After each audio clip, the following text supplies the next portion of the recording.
सीता और गीता 1972 की भारतीय हिंदी भाषा की कॉमेडी ड्रामा फिल्म है जो सलीम जावेद द्वारा लिखी थी और रमेश सिप्पी द्वारा निर्देशित है। भारत में 3 नवंबर 1972 को रिलीज हुई इस फिल्म में हेमा मालिनी, धर्मेंद्र, संजीव कुमार, रूपेश कुमार, मनोरमा सत्यना कपूर, हनी ईरानी और प्रतिमा देवी जैसे कलाकार शामिल है। संगीत आर.डी. बर्मन ने तैयार किया था। कहानी एक ऐसे जुड़वा बच्चों के बारे में है जो जन्म के समय अलग हो जाते हैं और अलग अलग स्वभाव के साथ बड़े होते हैं। वयस्कों के रूप में एक दूसरे से मिलने के बाद वे स्थानों की अदला बदली करते हैं। फिल्म में 2 बहनों के प्रेमियों का किरदार धर्मेंद्र और संजीव कुमार ने निभाया है, जबकि मनोरमा ने खलनायिका चाची का किरदार निभाया है। फिल्म का विषय 1967 की ब्लॉकबस्टर राम और श्याम से प्रेरित था, जिसने सलीम जावेद को सीता और गीता लिखने के लिए प्रेरित किया था। राम और श्याम सवय 1964 की तेलुगु फिल्म रम्मडू भीमडू की रीमेक है।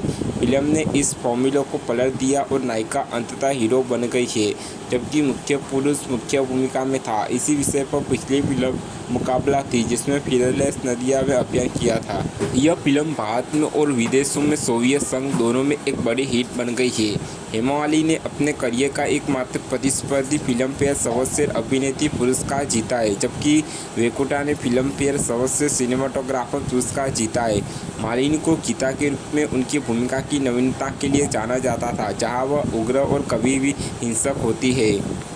कहानी जुड़वा लड़की सीता और गीता के बारे में है जो जन्म के समय अलग हो जाती थी। लंबे समय से पीड़ित उत्तराधिकारिणी की सीता के साथ उसकी पैसे की लालची चाची कौशल्या की बिगड़ेल बेटी शीला, कौशल्या के सम्मान कुर भाई रंजीत द्वारा नौकर से भी बदतर व्यवहार किया जाता है। तथ्य यह है कि परिवार सीता के दिवंगत माता पिता के पैसे पर जीवन यापन कर रहा है। सीता के एकमात्र सत्वाना उसके नम्र चचा बद्रीनाथ, मददगार छोटे भाई और बुजुर्ग व्हीलर चेयर से चलने वाली दादी है। इस बीच गीता एक झुग्गी बस्ती में पली बड़ी है, एक साहसी लड़की बन जाती है और अपने दोस्त और पड़ोसी राका के साथ एक स्ट्रीट परफॉर्मर के रूप में काम करती है।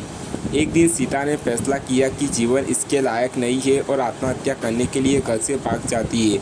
उसे बचा लिया गया है, लेकिन उसे गीता समझ लिया गया है और गीता के घर ले जाया गया है। इस बीच बद्रीनाथ और कौशल्या सीता की तलाश कर रहे हैं और गीता से मिलते हैं। दोनों उसे गीता समझने की गलती करते हैं और उसे अपने साथ आने के लिए मजबूर करने का प्रयास करते हैं, लेकिन अपनी कुछ चतुर चालों का उपयोग करके गीता उनसे और पुलिस से बच जाती है और उसकी तलाश कर रही है। फिर उसकी मुलाकात सीता के भावी दूल्हे रवि से होती है, जो उसे भी सीता मानता है और उसे अपने घर से ले जाता है। रवि इस सीता और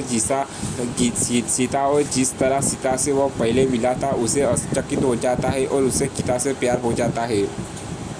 इस बीच असली सीता गीता के घर पर रह रही है, जहां उसकी मुलाकात राका से होती है, जो गीता के अचानक स्वभाव और घर का काम करने की उसकी इच्छा से आश्चर्यचकित है। जब राका सीता को प्रदर्शन के लिए मनाने का प्रयास करता है तो वह ऐसा करने में असमर्थ होती है। हालांकि राका को सीता से प्यार हो जाता है।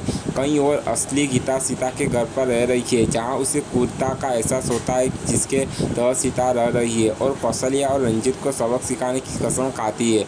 वह हर चीज़ को उचित दिशा में स्थापित करना शुरू कर देती है और पैसे पर नियंत्रण फिर से शुरू कर देती है और अपनी दादी को उस घर की मुखिया के रूप में बहाल कर देती है जहाँ वह रहती है।